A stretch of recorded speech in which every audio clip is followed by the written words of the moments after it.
Well, welcome back to the Real Estate and More Show. So appreciative that you're here with us today, and thank you for listening. We have a fun time ahead speaking with RE/MAX Accord 10 office owner, Jerry Stadtler, who recalls with me how it was back in the day. He is older than I am, by the way, the golden days of real estate. As some of you know, my mom was an agent many decades ago, and I, for one, find it interesting to compare way back when with now in the California real estate arena. We may tell some stories. Welcome to the show, Mr. Jerry Stadtler. Thank you, Michael. Good to be back. I appreciate your invitation. Oh, it's always good to see you. Always make me smile, you know. That's what I like to do. Yep, and you're good at it. Hey, Jerry, let's talk about real estate the way it was, say, 50, 60 years ago. You know, what it was like way back when.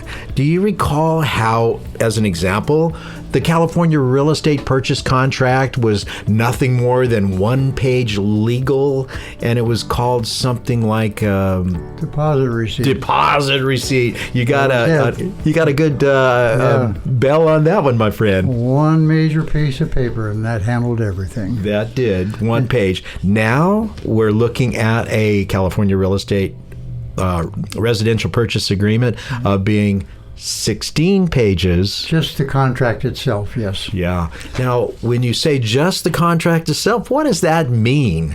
That means that's the directive of what we're doing here, and there's a lot of boxes and information that needs to be read that will bring in associated documents that will grow that 16-page file up to 50 if you're not careful. And we are careful. We want to do a good job. But that's what our legal status is right now, is that we have to cover every base there's possible could happen. Absolutely. Well, back in the day, how they got it done on one legal page and called it a deposit receipt is beyond me. But they actually bought or sold homes on that one-page document. Now we mentioned the RPA, or the Residential Purchase Agreement, is 16 pages, and then it has associated documents, and there's usually 4 different types of documents. The contract itself, which is the RPA, and it has disclosures. That means somebody is telling somebody else something, and people are having to sign it to just say that, okay, I've received it. Advisories, and the last type are acknowledgments. So once you have all of those going, and then it's all coupled into that 16-page agreement, it becomes quite cumbersome. Right. Quite cumbersome. The 16-pager is a directive to lead you to associate documents. The extension of that thought process is the fact that in our area here where we work, we deal in multiple towns. So there's different associated documents for each town. So one of them may require a sewer or lateral inspection, the other town might not. So you have to be aware of all of them and how they operate. Not an easy task sometimes, because they're creating new ones as we speak. Do you remember how it was back in the day that there was no internet, and the clients really were precluded from learning anything about the area, the neighborhoods, the towns, and knowing a lot about what was going on as far as homes available for sale. So people would actually come into a real estate office, and they would rely heavily on the real estate professional at the time. And the first thing that I remember in going into my mother's office is that she had a 12-ring binder, it seemed like, and it had all of these little listings with one picture that would talk about the specifics of a home, its age, its bedrooms, and it's one little picture or something. And she would have to have seen that home in order to be able to explain it to the potential client. And it was a different time, whereas now the multiple listing service is quite a bit different, don't you say? Don't you think? Just like night and day. Yeah. Can I give you a quick scenario how it used to be? Yes, please. So what we had in those days was an update. They called them updates. Every day they would deliver in a black box in front of our office the updates, and that was an aggregate sum of everything that went on the day before. New listings, properties that had sold, yada, price changes, you name it. And we lived by that. I mean, you came into work, that's the first thing you looked for. Now, you reflected on that little index. Yeah, we had, there was an up desk in every office. That was because we had walk-ins, so we had to have one person designated all during business hours to handle that call with a backup if needed. Floor time. Floor time, exactly right. So, and that agent was supposed to be pretty knowledgeable about being able to discuss properties. And so you would get your updates and go through them and on. Then the introduction of a dot matrix computer, beginnings, and where where you typed in what you were looking for, and it would run off 30 feet of heat sink paper. And I swear I'm going to be the confession here. When I first saw that, I said, oh my God, that will never work. Not going to happen. Get that thing out of here. It's not going to happen. Well, I couldn't have been more wrong, correct? We actually bought a machine. I was just thinking about that, and I still own that machine. It's in my garage. It was so slow that we would get up in the morning, we would set it to what we wanted to do, and that was to give us all the updates on the computer now, because we were transitioning from the update in a book to a computer. But the computers were so slow, we would start the process going, then we'd all take our showers, get cleaned up, and an hour and a half later, if you were lucky, it had printed out everything you wanted to see. Wow. Yeah, it was pretty amazing. I still have that machine. So are you saying that the realtor's job and the responsibilities that were really important back then are different today? Just different. It's different, but it's the same. The move now is obviously the AI, and I think the computers are wonderful. All the software that they put out there, I treat it as for one reason, and that's just to allow us to get the message or the information back to us out quickly and as fast as possible. That never stopped or changed from the face-to-face meetings that we used to do, the knowledge of the private market that you worked in, and to be able to quote it, because the computers are impossible, at least today, to pick up every little nuance of a neighborhood, a school, a price point, bad neighborhood, good neighborhood, history, churches, you name it. A lot of that was all in the agent's name, and it still should be. But then, without the computers, it was totally in the agent's head. So I think that the job of a realtor, realtor, has changed considerably from back in those days. It just seems like that realtor has to be able to navigate the 600, 800 pages of legalese in order to make the transaction happen, and then help people that have derived information from the internet today. A lot of difference back then versus now. That's absolutely true. We were the resource totally. With the advent of the computers, the customer that walks through our doors now, even from out of the state, another state, knows a lot. They know 1,000 times more than the agents back in the 70s and 80s. They really, really needed our expertise at large, but they still need that professional, local knowledge, because there's no way that the computer can do that yet. I say yet. I don't know if they can or not. It's in the future. But what's happening today is that the legal minds have basically made us basically attorneys to some degree. We're held almost to that type of a level. level, and it's really scary sometimes because you think you're doing everything correct. We're going to take a quick break. We'll be right back.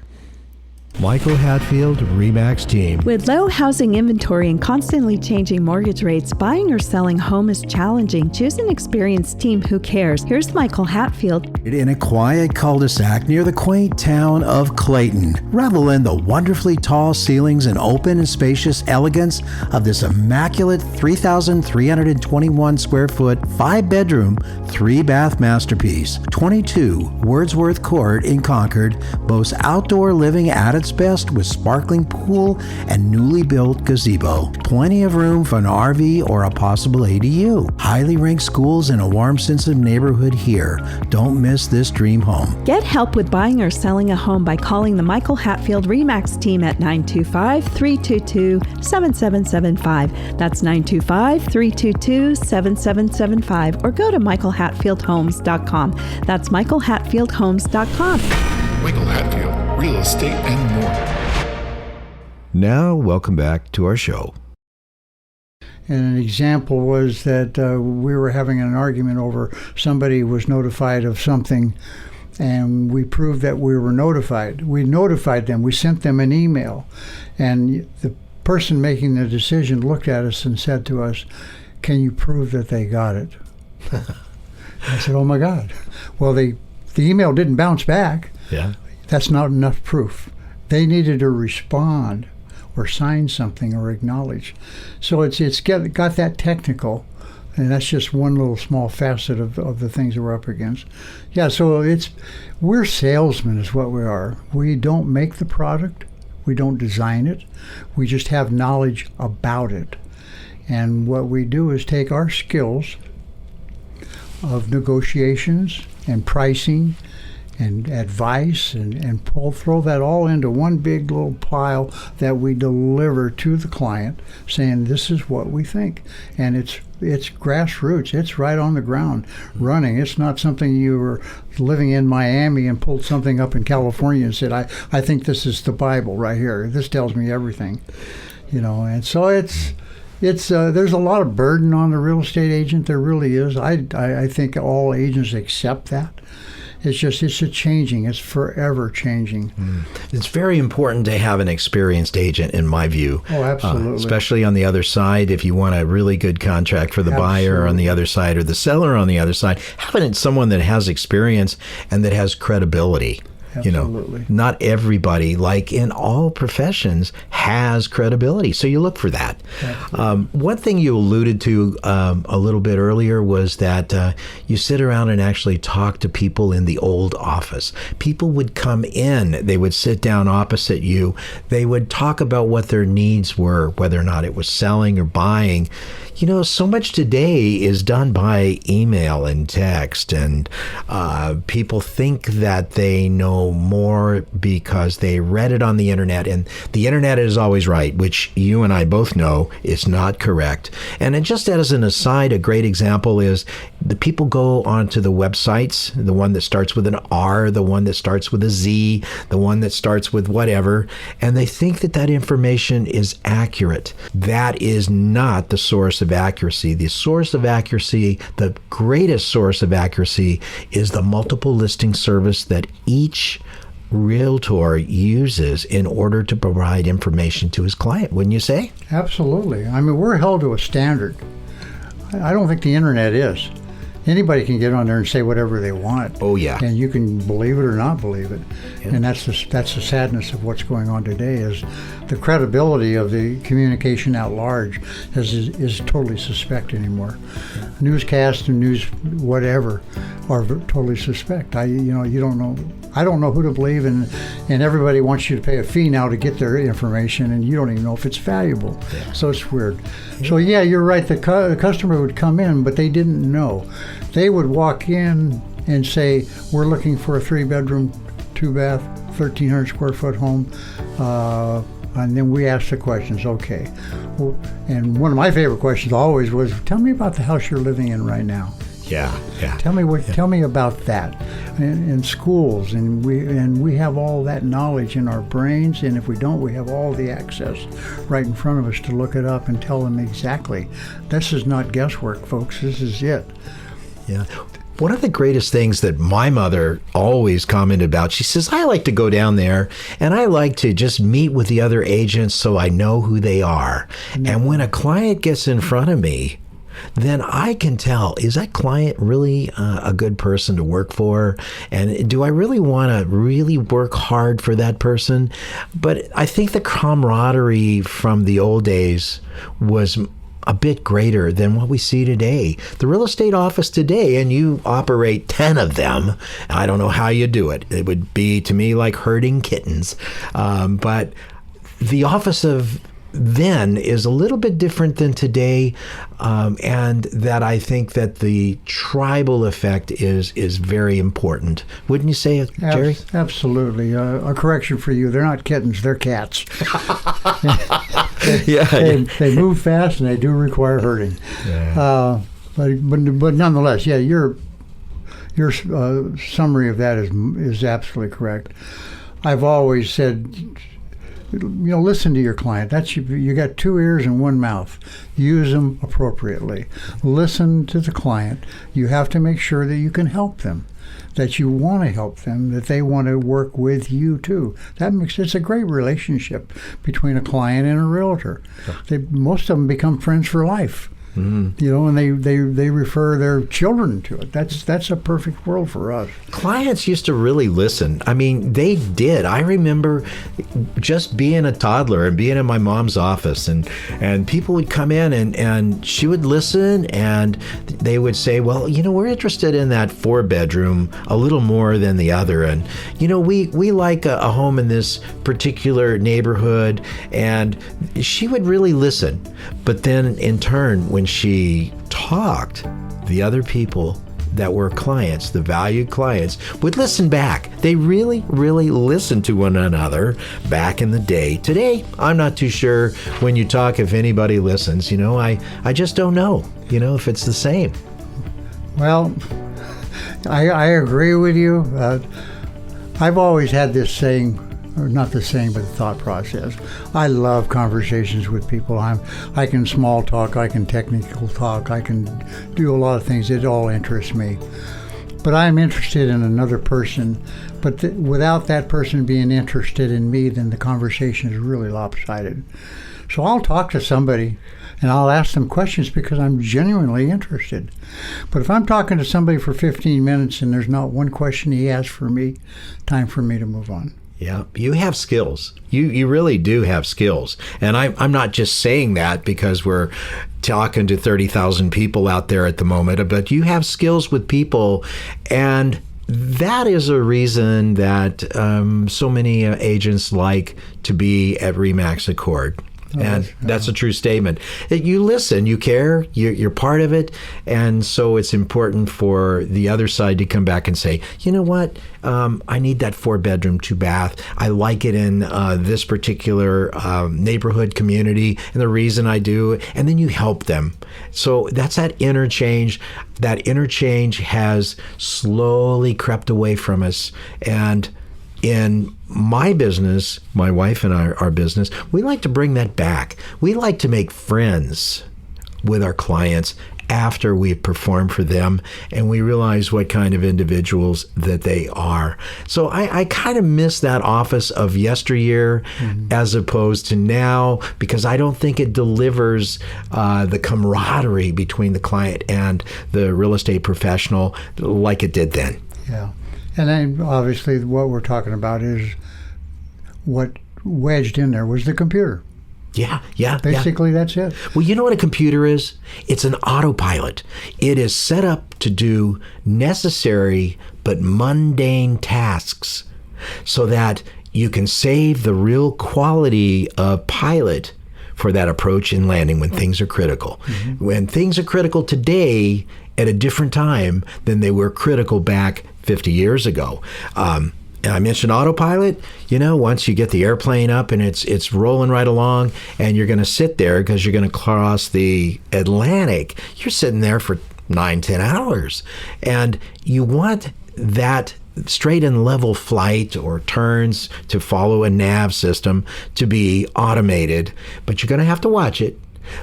When it comes to descent and approach into landings, especially down into weather, you want to use your ability and save yourself to really perform at that time for the passengers, as well as we do with our clients. We want to really perform when it's really needed. Which, don't you see that too? That's a great analogy, really. I mean, we're after a goal of making people happy, finding them what they want, what they need, what's best for them, because we have the knowledge to make that happen with their permission.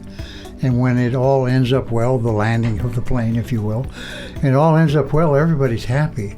And we're happy to jump back on that plane and go somewhere else again. Yeah. And so if I don't have a friend after I close a transaction forever, then I feel like I was defeated.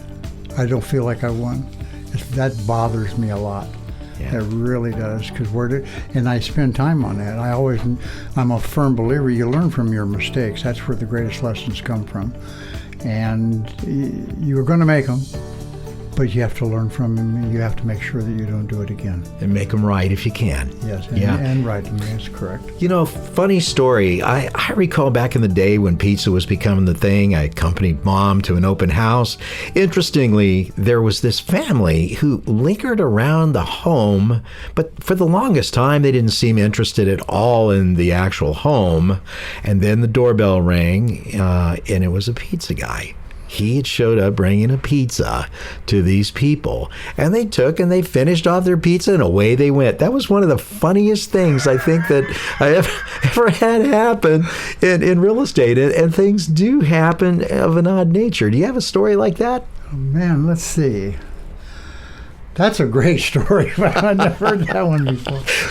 Yeah, they left the box too. I remember that. My mother would, standing there. I remember her, and she had that pencil behind her ear through her hair, and she just kind of shake her head and put a big smile. She had an ability to be warm with people no matter what, and take them as they are. And to do that in real estate, I think, is a really positive thing. Yeah. But there's some real interesting times. Yeah, I don't have a story off the top of my head right now. That's a great one. I mean, we've done some strange things to put deals together. I remember my wife is my partner. For those who aren't aware of that, she's been my entire career has been my wife Stephanie and myself. We're partners in life. We're partners in business. And she's a dynamite agent. We no longer pretty much sell right now. We're obviously managing cats. Herding kittens. Okay. And but I remember one time she had a sale, and it was a tight deal. There wasn't enough money to go around. So she ended up taking, I think it was 6 koi fish as part of her commission. Wow. So, I mean, we're flexible. Never forget that. We're very flexible on how we do business. And my goal is, if it makes everybody happy, why not? Yeah. You know, an interesting thing, Jerry, that's happened over the last 40 years is the how people decide to move.